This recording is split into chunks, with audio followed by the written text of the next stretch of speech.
कार्यक्रम के प्रायोजक हैं श्रीमान संजय दीवान, श्रीमती रेखा देवी, पुत्र एवं पुत्रवधू श्रीमान तीर्थेश, श्रीमती प्रियंका एवं पुत्री कुमारी मोक्षा जैन, दीवान परिवार, सूरत।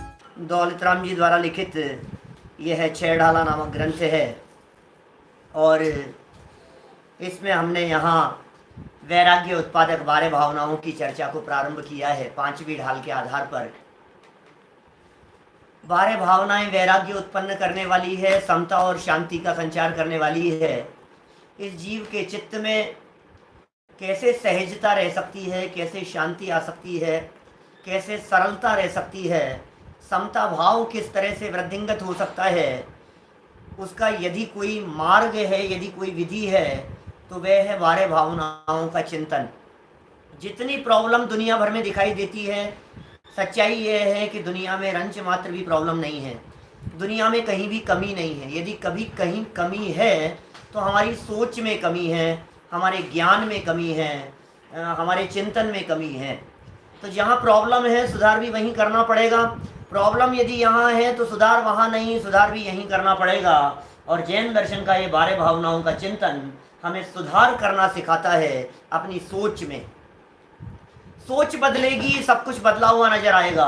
चिंतन बदलेगा, सब कुछ बदला हुआ नजर आएगा। इसलिए जगत में बदलने की चेष्टा मत करो, अपनी चिंतन को बदलो, अपनी सोच को बदलो। पहली भावना का नाम बतलाया था अनित्य। कल हमने अनित्यता के संदर्भ में बहुत चर्चा की आपके बीच में। अनित्य है, क्षणभंगुर है, नाशवान है, जन जन और कण कण सब परिवर्तनशील है, शाश्वत कोई नहीं है। पर्याय की अपेक्षा से देखा जाए तो हर वस्तु बदलने वाली है। परिवर्तन परिवर्तन परिवर्तन परिवर्तन इस जगत का नियम है। जो सूर्य उदित होता है वो शाम तक अस्त हो जाता है। ऋतुएं बदलती है, मौसम बदलते हैं, महीने बदलते हैं, दिन बदलते हैं, वर्ष बदलते हैं, शताब्दी सहस्त्राब्दी काल बदलते हैं। भोग भूमि कर्म भूमि में बदल जाती है, कर्म भूमि भोग भूमियों के अंदर बदल जाती है। व्यक्ति जन्म लेता है, मर जाता है। परिवर्तन तो यहाँ का शाश्वत नियम है, लेकिन इस परिवर्तन के काल में भी एक नहीं बदलने वाला तत्व सदा काल कायम रहता है। वो है अपना चैतन्य तत्व, त्रिकाली ध्रुव आत्मा। वो नहीं बदलता है कभी भी। तो नहीं बदलने वाले तत्व पर दृष्टि दो। बदलने वालों को देखते देखते आंसू बहाते रहोगे, रोते रहोगे।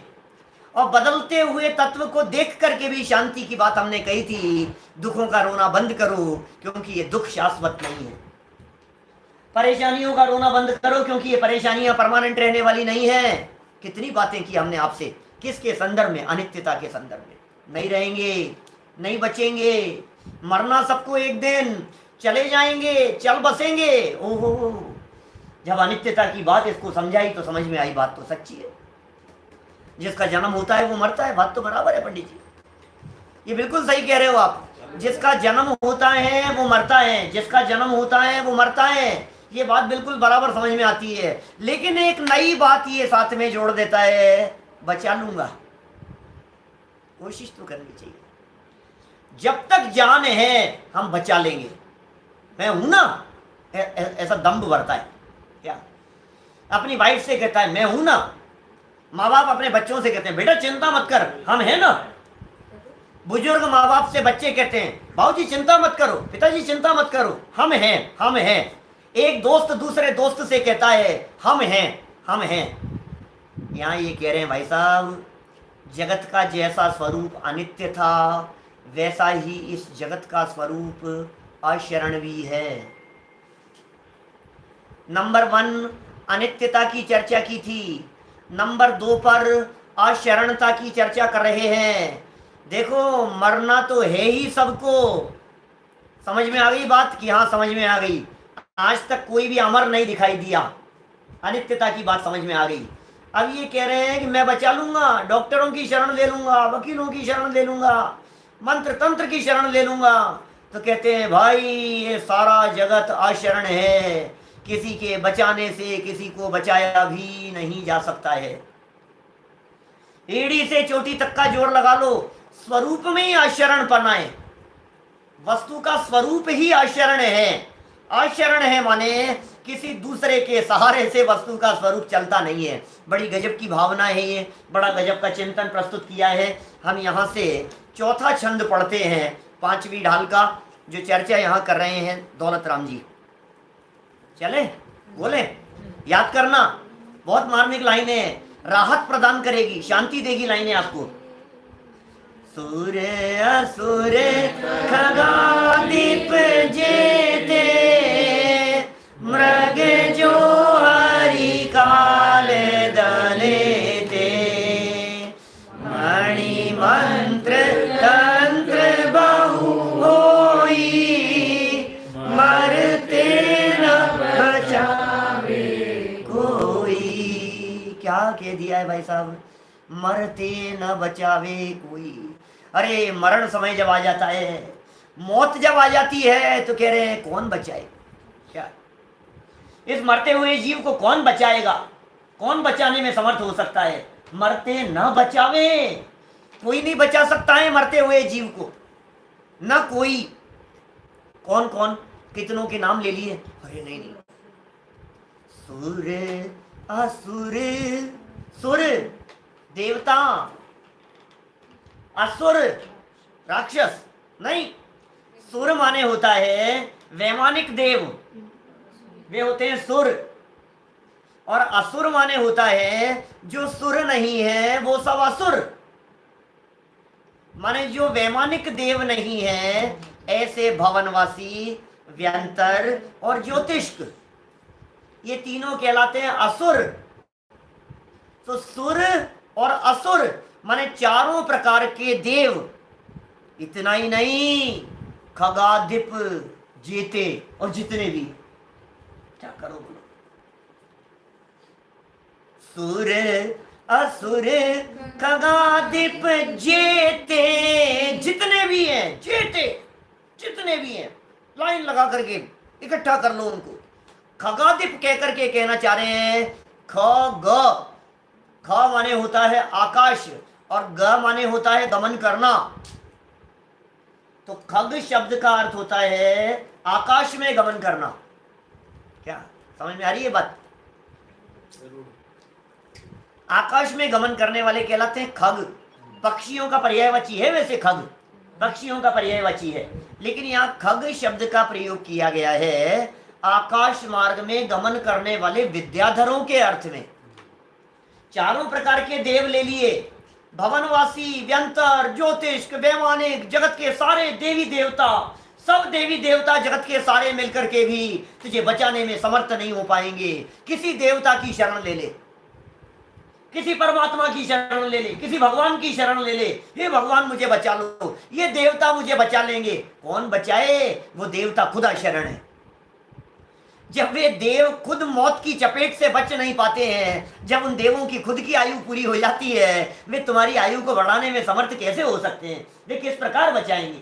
जिसका समय आ गया ना भाई साहब, जिसका समय आ जाता है, फिर वो कितनी भी तिकड़मबाजी लगाता रहे, हेर फेर करता रहे, कुछ होने वाला नहीं। मालूम है आपको कौन सी बात? वही, हाँ वो आ गया था, कौन? यमराज आ गया था।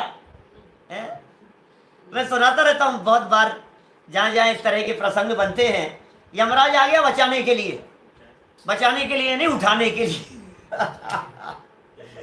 यमराज जी आ गए। ऐसे तुम्हारे को सुनाता हूँ, बहुत लोग हैं सामने भी नए और भी बहुत सारे नए लोग हैं। सुनो सुनो सुनो जरा बात क्या है।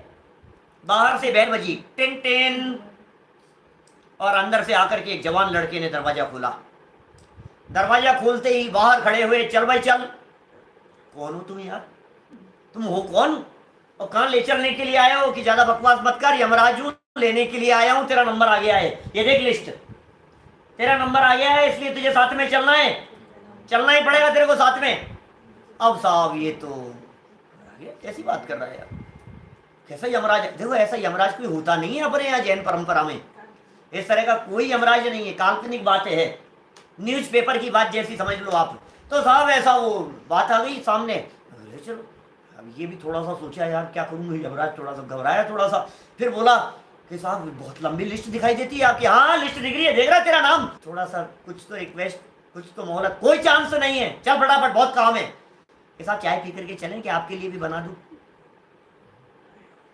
जिंदगी में पहली बार यमराज को कोई व्यक्ति चाय के लिए पूछ ले, बना बना बना चल। चाय पीने के लिए बैठ गए। चाय पीने के लिए बैठे, उसके अंदर कुछ नशे की गोली डाल करके ले आया यमराज की चाय में, और यमराज 5-10 मिनट के लिए हो गया बेहोश, होश में नहीं था। ऊपर से नाम मिटाया, और नाम मिटा करके नीचे लिख दिया, लास्ट में नाम लिख दिया। 5-7 मिनट बाद में उसको होश आया।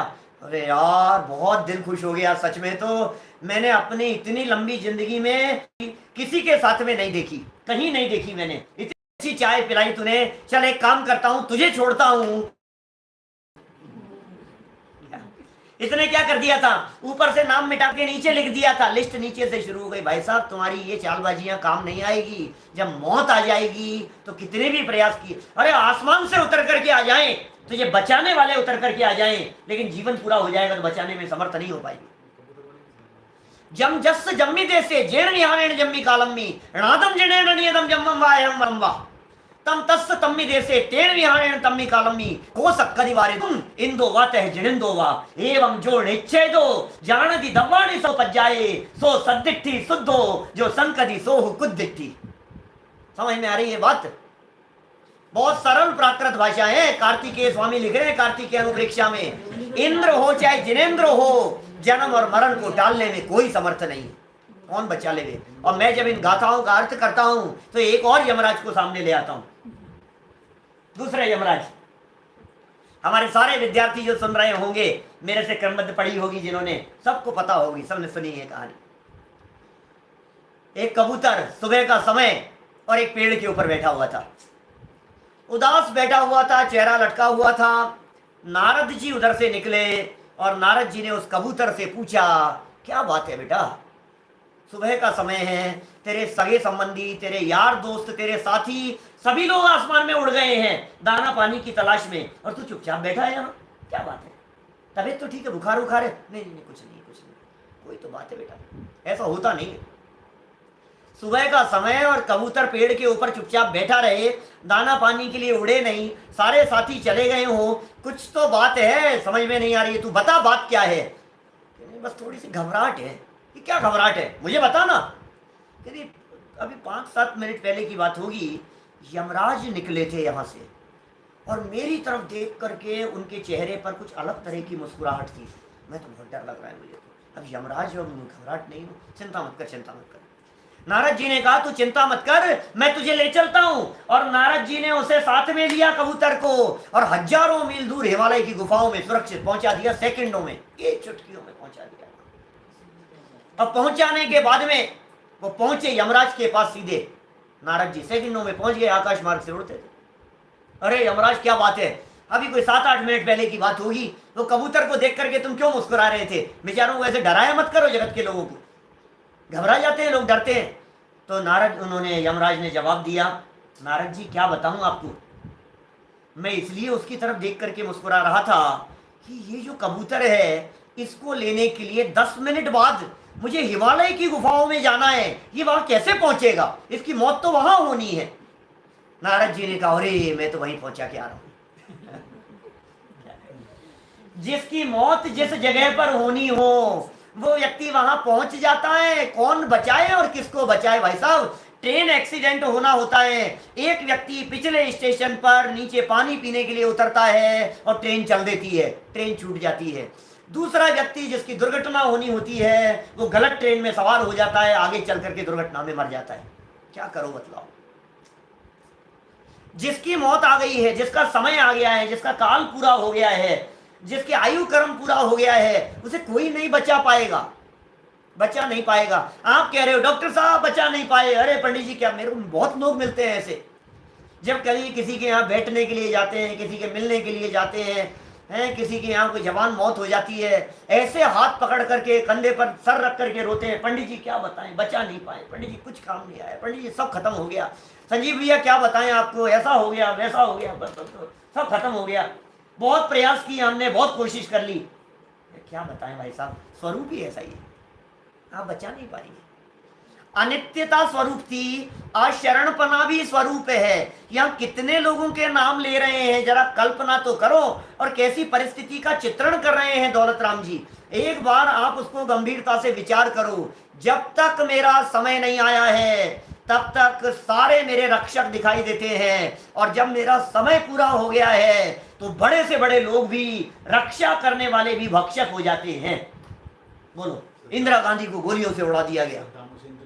बोलो, सद्दाम हुसैन ने कितनी प्रयास किए, अंडरग्राउंड पे अंडरग्राउंड, अंडरग्राउंड पे अंडरग्राउंड, नीचे नीचे नीचे, साथ साथ अपने जैसे लोग बना लिए उसने। नहीं मरूंगा मैं, नहीं कोई नहीं मार पाएगा मेरे को, ऐसी योजनाएं बना ली।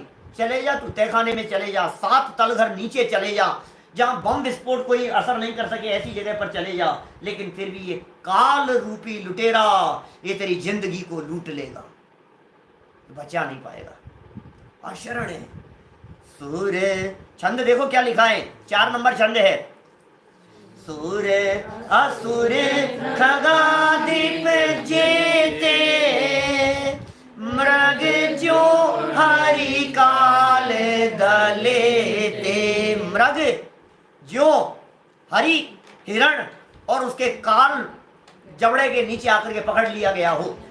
किसी हिरण को किसी सिंह के द्वारा अपने पंजों से जकड़ लिया गया हो अपनी दाढ़ के नीचे। अब बताओ किसकी हिम्मत है जो शेर की दाढ़ में से उसके भोजन को निकाल करके लाए? मिलेगा आपको कोई ऐसा? कौन बचाएगा?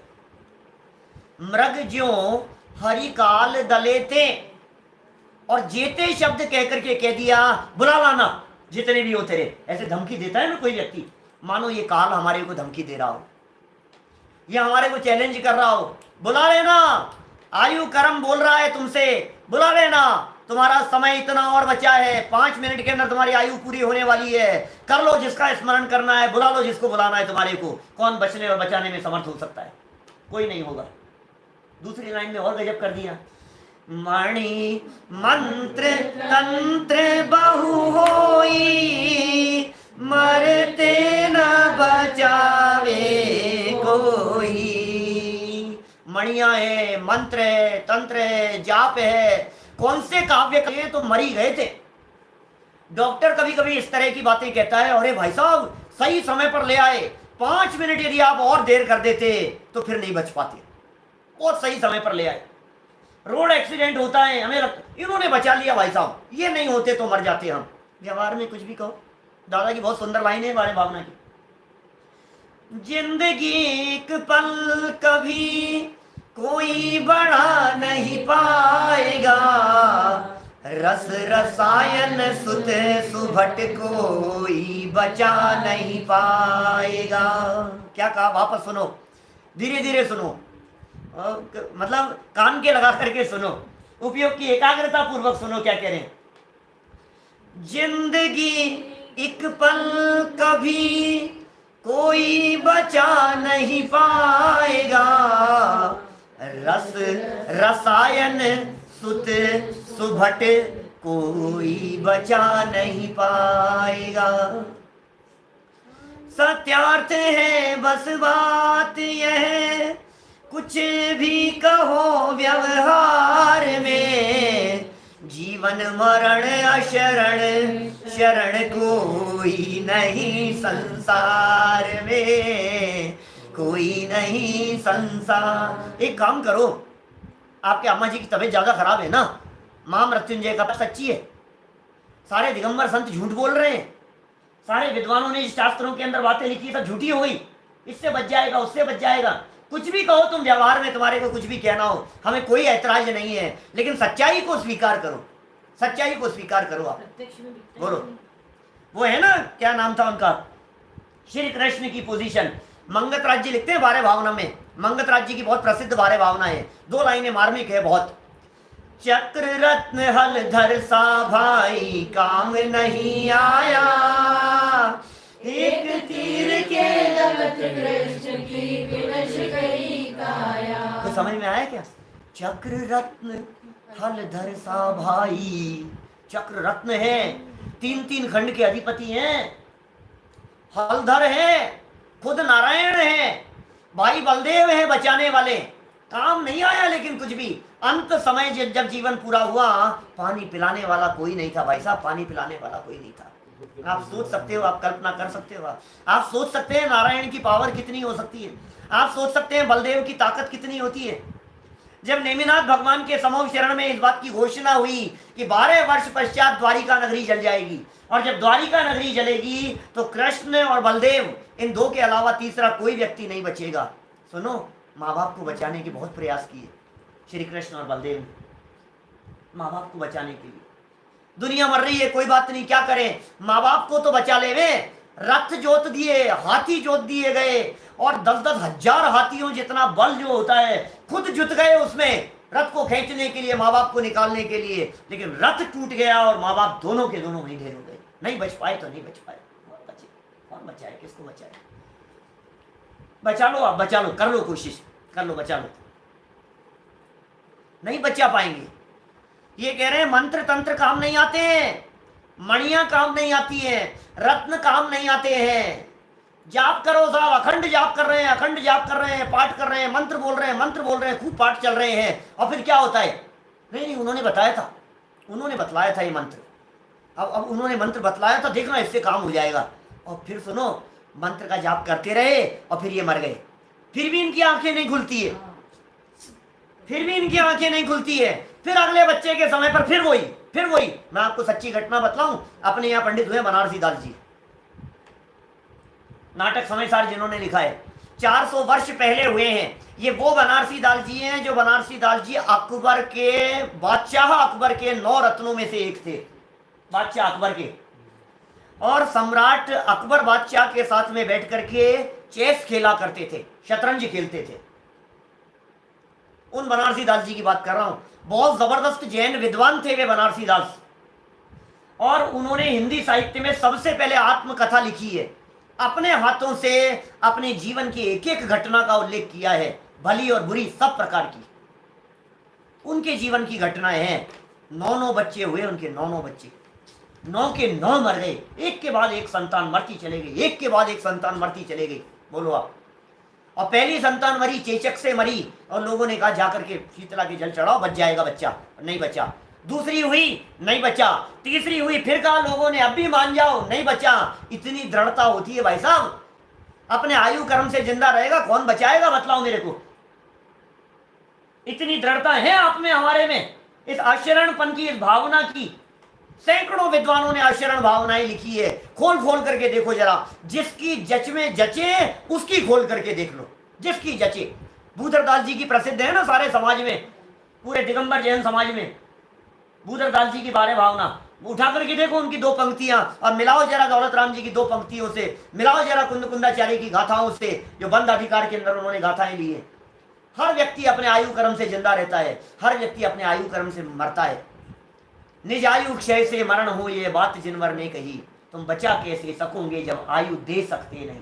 बचा लो, कैसे बचाएं भाई साहब? कि साहब आयु से जिंदा रहेगा, ऑक्सीजन से जिंदा नहीं रहता है, आयु से जिंदा रहेगा। निकालो अपनी आयु, थोड़ी सी आयु डाल देता हूं मैं, दे सकता है, आयु दे सकता है, तो फिर कैसे बचाएगा?